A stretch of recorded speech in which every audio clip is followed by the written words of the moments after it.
les temps sont chargés. Nous avons des informations qui s'accumulent et qui nous traumatisent. Je dois dire que plusieurs de mes lecteurs m'ont demandé d'interpréter l'une d'elles, l'information concernant DSK, Dominique Strauss-Kahn, qui est accusé d'avoir commis une attaque sexuelle sur une personne de l'hôtel Sofitel à New York. Moi, pour tout dire, j'ai commencé par me renseigner au maximum, comme tout le monde, pour essayer de savoir ce que l'on sait officiellement sur cette histoire, que je trouve détestable. Je suis une femme et toute agression sexuelle sur la personne d'un corps féminin me paraît du degré le plus haut de la culpabilité humaine, plus le meurtre. J'étais donc prévenu dans ma sensibilité d'une manière excessive. Et j'ai essayé de tempérer un peu cette irruption émotionnelle de manière à garder avec sang-froid un regard clair sur ce qu'il fallait comprendre et accepter. Moi, je n'étais pas là. Je ne suis pas témoin de l'accident. Je ne peux pas dire si ça s'est produit. Tout ce que je sais, c'est ce qu'on en a rapporté. Et il a été dit que dans la chambre, la suite 2806 qu'occupait M. DSK, le jeune homme qui s'occupait du déjeuner était venu retirer ses ustensiles et laissant la porte ouverte, il aurait dit à la personne qui venait faire le ménage « Il n'y a personne, tu peux entrer ». Elle est donc entrée par une porte ouverte et à ce moment-là, serait sorti de sa douche nue un DSK destiné à violenter la jeune personne. Moi, je dis une chose. J'ai entendu dire qu'elle était consentante. Les avocats auraient trouvé cet argument. Bon, si elle était consentante, pourquoi s'est-elle plainte ? Il n'y a pas de raison. Si elle s'est plainte, c'est qu'elle n'était pas consentante. Enfin, dans ma logique. D'autre part, il n'avait pas rendez-vous. C'était pas un rendez-vous d'amour prévu. Il était, lui, DSK, sur le point de quitter sa chambre. Il aurait dû en être sorti. Parce que dans les hôtels, après midi, c'est fini. La location s'arrête à midi pile. Et il est toujours prescrit à tous les locataires de sortir de leur appartement à cette date. Parce qu'à ce moment-là, arrive la personne qui vient faire le nettoyage. Ce qui a été le cas. Par conséquent, a priori, sur ces indications-là, je me représente la scène comme une possible agression venant d'une personne prévenue, qui était DSK, sur une personne non prévenue, qui est la femme de ménage. Cela me donne une indication, mais elle ne me suffit pas. Je veux savoir ce qui s'est passé. Eh bien, ce qui s'est passé, c'est ce que racontent les événements. Une tentative de viol, agression sexuelle, enfin, toute une suite d'événements détestables qu'elle aurait immédiatement porté à la connaissance de la direction de l'hôtel, et ce sont les directeurs de l'hôtel qui ont appelé la police. Ceci démontre, a priori, la totale sincérité de la personne agressée. Elle se comporte comme moi je l'aurais fait.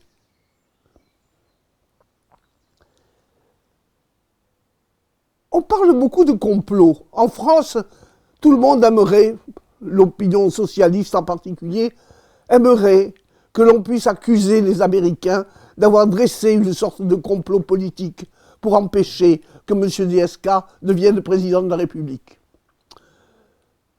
Écoutez, à mon sens, puisqu'on m'a demandé mon explication, s'il y a eu un complot, et je ne récuse pas le mot, ni même l'idée, ce complot s'est produit dans l'esprit de DSK. C'est lui la personne capable d'avoir planifié une action qui correspond à ses désirs.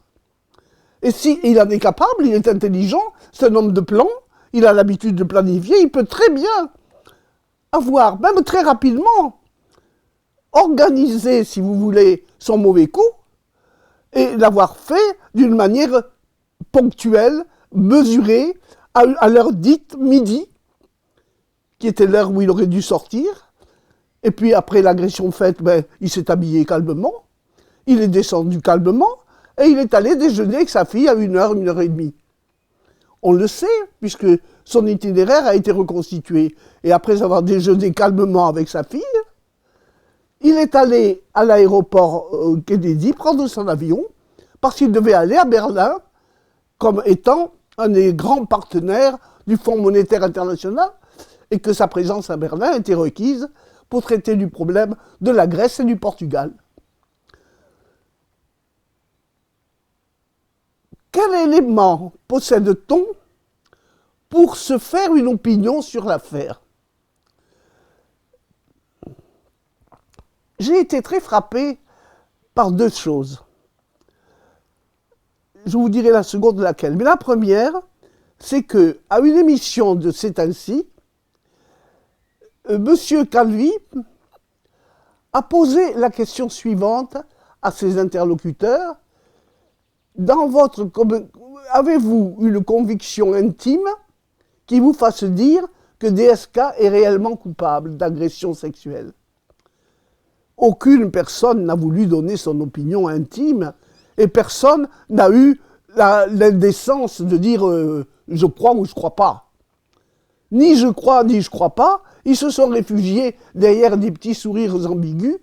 De toute façon, en France, tout ce qui est sexuel est sujet à gaudriole. Nous avons une sorte de gauloiserie permanente qui fait que les affaires sexuelles, c'est pas sérieux, c'est plutôt rigolo, c'est amusant. Au point que les gendarmes, quand on leur dénonce une agression sexuelle, ne réagissent pas devant le fait comme devant un crime majeur. Ils considèrent bien le côté rigolo de l'affaire. Ça, c'est une disposition d'esprit très française et que moi je considère comme lamentable. Car elle autorise toutes les perversions avec le sourire. Ma conviction intime, si j'en ai une, eh bien, il faut qu'elle soit étayée. Moi, je n'accepte pas de penser émotionnellement. Pour que j'aie une conviction, il faut que mon cerveau, mon intelligence, ma raison aient combiné une cohérence telle que je ne puisse pas la nier. Or, dans le cas précis, je n'ai pas d'élément, sauf un. J'en ai un second, vous direz lequel après. Moi, j'ai comme élément, parce que je suis assujetti à la connaissance initiatique, le numéro de la suite qu'occupait M. Strauss-Kahn à l'hôtel Sofitel. D'abord, je remarque que l'hôtel s'appelle Sofitel. Sophie, sagesse, et tel, en hébreu, la rosée, le symbole de la vérité. Donc j'ai l'impression que par le nom de l'hôtel, la vie me conseille de rechercher la philosophie de l'histoire et de chercher à la voir sous l'angle de son symbolisme et du symbolisme chiffré de par la numérologie. Or, c'est très clair, 2806 est le nombre et le numéro numérologique de la chambre où s'est passé le phénomène. Mais, curieusement, et certains journalistes l'ont repéré, les mêmes chiffres donnaient la date de la réunion qui, au Parti socialiste, ferait que DSK puisse être proposé comme futur président de la République le 28 juin de cette année. Nous avions donc 2806 dans un cas à New York et 2806 en projet en France. Sur qui? Sur la même personne. Alors moi, vous comprenez, sur la même personne, je considère qu'un numéro est structurel et l'autre, il est énergétique. D'un côté, j'ai la structure, la chambre, et de l'autre côté, j'ai le temps. Et les deux sont accordés pour dénoncer quelque chose qui est contenu dans 2806. Or, 06, c'est la structure unitaire, c'est le modèle absolu avec ses 6 couches. Mais 28, c'est un mot, c'est 20 et 8. En hébreu, c'est le mot kohar. Kohar qui veut dire la force, la puissance, la richesse. Alors, le mot me dit, la force, la puissance, la richesse d'une structure va te donner les clés.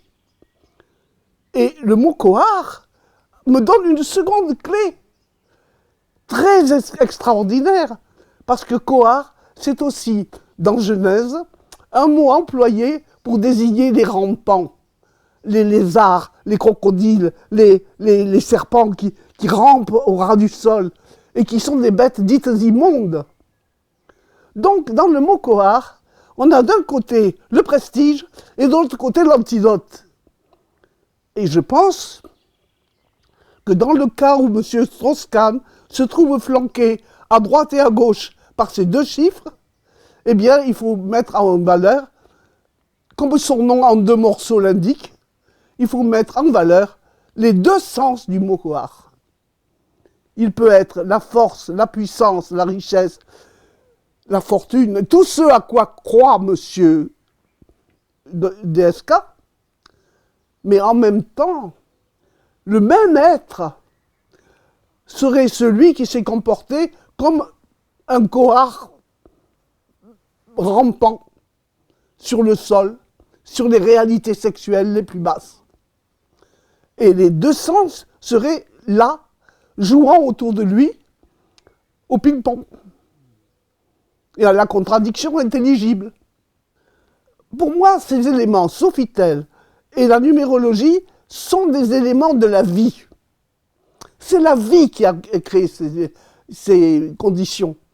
Et si c'est la vie, c'est irréfutable. Ce ne sont pas des convictions intimes, ce sont des faits.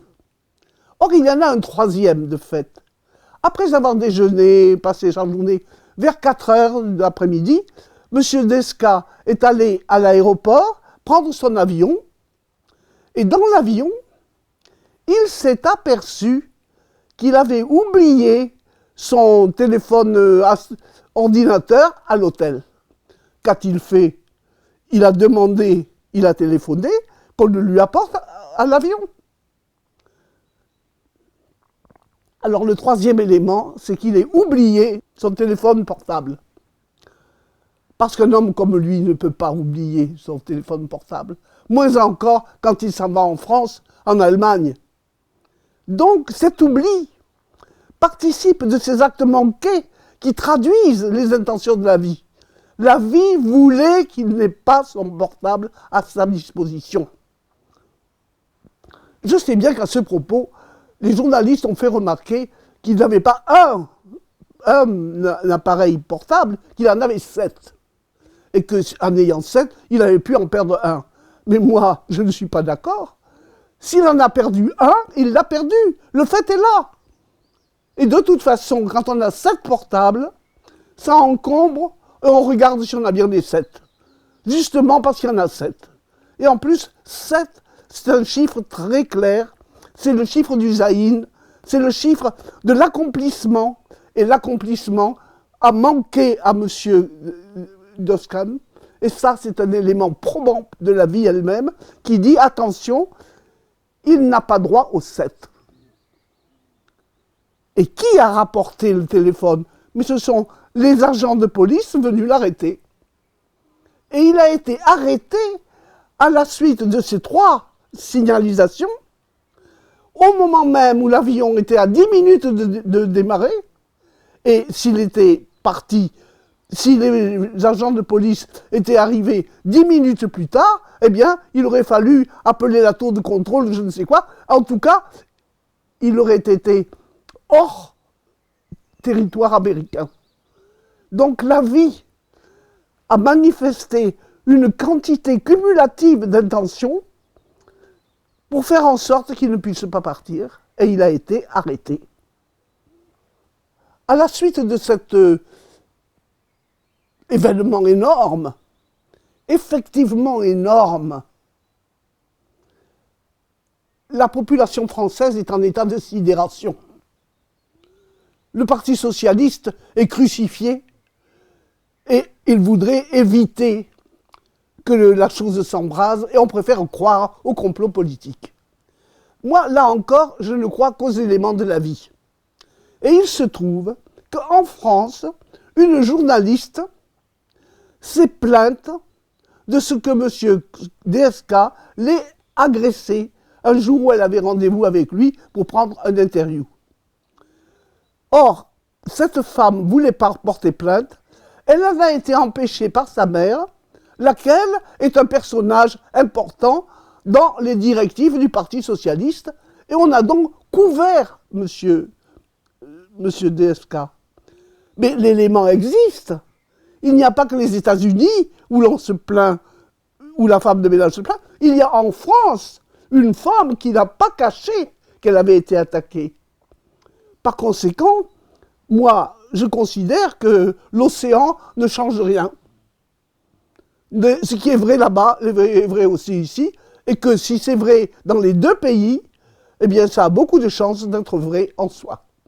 Au cours de cet événement, j'ai assisté, comme tout le monde, aux projections nous montrant M. DSK arrêté par la police et dans un état physique étrange, profondément défait.